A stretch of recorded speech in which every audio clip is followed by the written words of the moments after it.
Good morning, everyone. Thank you for joining us for this Facebook Live. It is Wednesday, December 27th.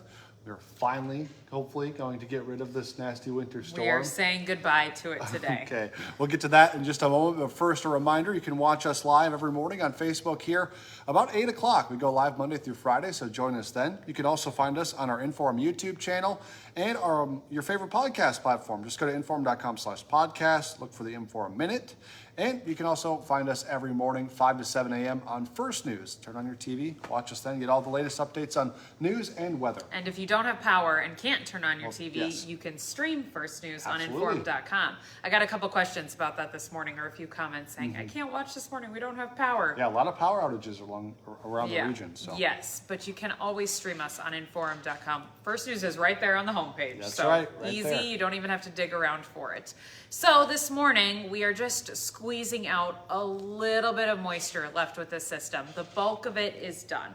We're done with the big rain and the freezing rain. That's all moving out. Now just a little mist, drizzle, a few flurries out there. Fargo picked up a little dusting of snow overnight. I'd estimate about 1/4 of an inch, so not a big snow. Did stick to some of the grassy surfaces, maybe your rooftop, maybe your residential street, but your main roads are really in okay shape in Fargo. They're wet and slushy, but that's about it. Now some mist and drizzle, of course, making it a little bit hard to see at the moment. My Fargo Tower Cam and my Grand Forks Tower Cam do have a little bit of a fuzz appearance to them. If your temperature is above freezing, which it is here in Fargo, we're currently sitting at 34. Not worried about icing. Up in Grand Forks, we're down to about 27, 29 this morning. Might get a new layer of glaze out there on top of your already icy roads, but probably not making them that much worse than they already are. Like, they're already really slippery. So the little bit of freezing mist probably isn't making it that much worse. Because you did get so much freezing rain yesterday up in Grand Forks back towards the Jamestown area. All of this starts to wrap up. I'd say we're done with precip, whether it's flurries or mist, by lunchtime. Okay. I'd say it's That's gone. good news. Clouds are going to hold tight though, so still a pretty gray day. Wind light out of the north about 5 to 15, and temps just wiggling a couple of degrees. We'll go with an afternoon high of 35 in Fargo, which is pretty much exactly where we're sitting right now. So slow improvement today, very, very slow. Peaks of sunshine tomorrow. That'll be nice. Yeah. High temp at about 37, so some melting weather for tomorrow. Roads will improve throughout the day tomorrow, and then Friday looks great. We've got a sunny sky and a high forecast at 40. Oh, yeah. Take that. Yeah, that's a total flip of what we've been dealing with. Granted, our temperatures through this whole thing really haven't been that terrible, but dancing around the freezing point has created a lot of the freezing rain and the ice and the power outages and the icy roads and the road closures and so on and so forth. By the way, Fargo did pick up 2.76 inches of rain. Oh. Only. That's quite a Only bit. rain. That's a lot of rain. You talked about this morning, the translation to snow totals. It's kind of a rough estimate. Right. Okay. So there's no perfect way to do this, but a question I'm getting asked frequently is, if it were colder, how much snow would this have been? Now, not all snowstorms are created equally. You get wetter snowstorms, you get drier snowstorms.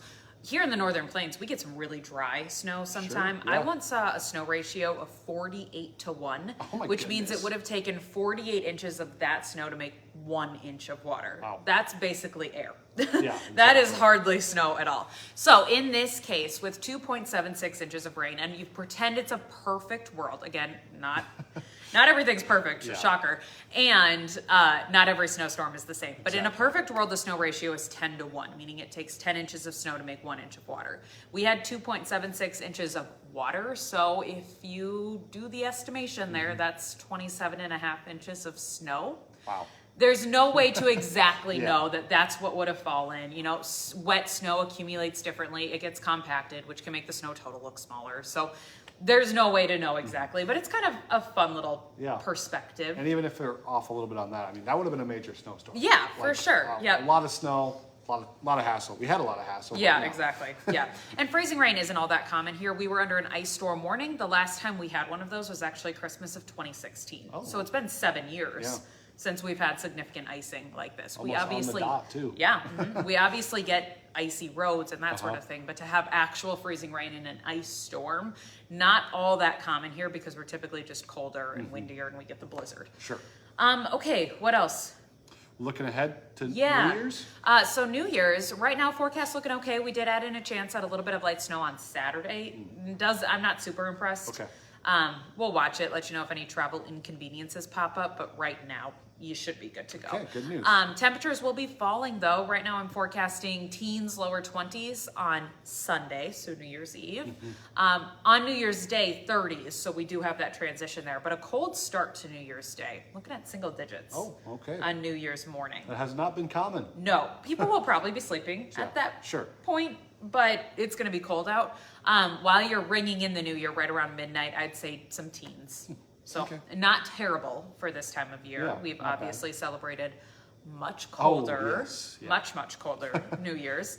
And I don't have anything close to zero. So no polar vortex or Arctic air masses or any of those scary wintry things. I don't have any of that in the forecast. We can live with that. Yes, just a little bit of a cool down into the new year. Might feel a little more January-like.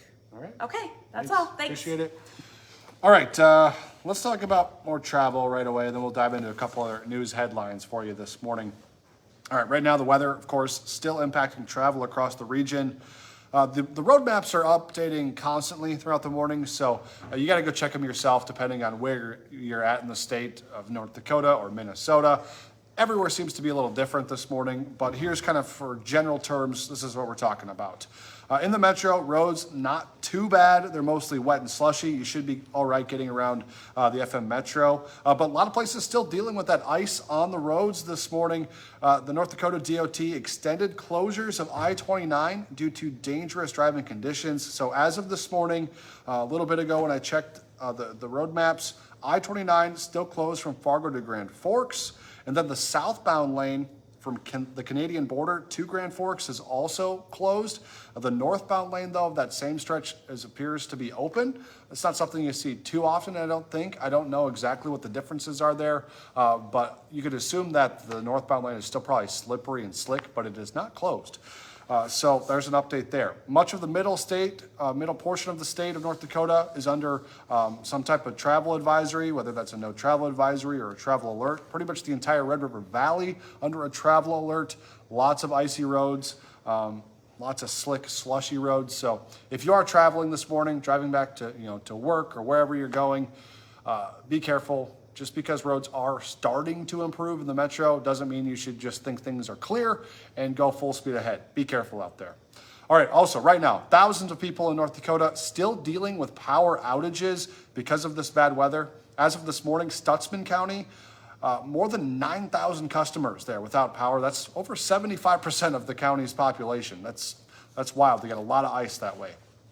People in Foster, Barnes, Lemoore, all dealing with power outages as well. Cass County, about 1,500 people still without power. So if you haven't got your power restored, make sure that your power service provider knows that it's out, and I'm sure they'll get there as soon as they can. Because of the storm, the Fargo Fire Department has been busy responding to arcing power lines and small fires because of blown transformers. So as this continues, as we get a little better, you could still find these things around town. As the crews respond to these calls, they warn you, make sure to keep your distance if you see anything like that, a down power line, sparking transformers, whatever that might be. Just call 911, report it, tell them where it's at. They'll get there and fix it as soon as they can. Also, all hands on deck to clean up the debris left behind on sidewalks and roads, lots of down branches, some trees. The city is working hard to do that, the forestry department specifically. However, the city is not responsible for what's on your private property. So if you have down branches on your own lawn or some other property, you're gonna have to pick those up yourself. What you can do is keep some of them and then put them on the boulevard in the spring when they do cleanup then. Otherwise, you'll have to dispose of them yourself. The city, I should say, will clean up all the ones that are on public spaces. So they're working hard to do that right now. Meantime, the city of Moorhead dealing with the same situation. However, they are opening up curbside brush collection. They say they'll be picking up tree branches and debris, as long as they're not massive, over the next several weeks. You can throw those on your curb. The city will come by, pick them up, dispose of them for you. If you're wondering the specific guidelines on how big those branches can be, go to the city of Moorhead's website. All right. We do have a couple breaking news headlines for you this morning, unrelated to the weather. The fire department here in Fargo responded to a car fire on College Street this morning around 6:30. Our photographer just got back from the scene of that car fire. The car, a total loss, badly damaged, pretty much completely gutted. The fire is believed to have started on the passenger side of the car. Crews are investigating reports that someone was near that vehicle around the time of the fire. College Street right now currently blocked off between 8th Avenue North and 9th Avenue North. So if you're headed in that direction, be aware of that. We have heard no reports of any injuries with that fire. Right now, police are searching for a man who they believe attacked another man inside of his home. Police were called to 5th Street Northwest in Dilworth just before midnight. Police closed off a 3-block area to search for that suspect. However, they've not been able to find him. An investigator tells WDAY that the 2 men were involved in some sort of fight, some type of altercation, and they believe that the attack was targeted. They say a sharp object punctured one man. However, they wouldn't specifically call it a stabbing this morning, so not exactly sure what the details there are, but one witness said the man was punctured in the chest with whatever that sharp object was. The victim was brought to a local hospital, and we are still working to find out his condition this morning, as well as who police are looking for. All right, don't forget, for 99 cents a month for your first 3 months, you could get an all-access pass to Inform.com. Just go to Inform.com/subscribe to get that deal. And then remember to download our Storm Tracker weather app as well. When we have these types of storms, you want to stay updated. You can do that with the app. It's free. Find it in your app store. And then remember, join us on air for the rest of our newscast today. Our next one's at 11, then 4, 5, 6, 9, and 10. And we'll be back tomorrow morning with First News from 5 to 7 in the morning. Until then, have a great day, everyone, and stay safe.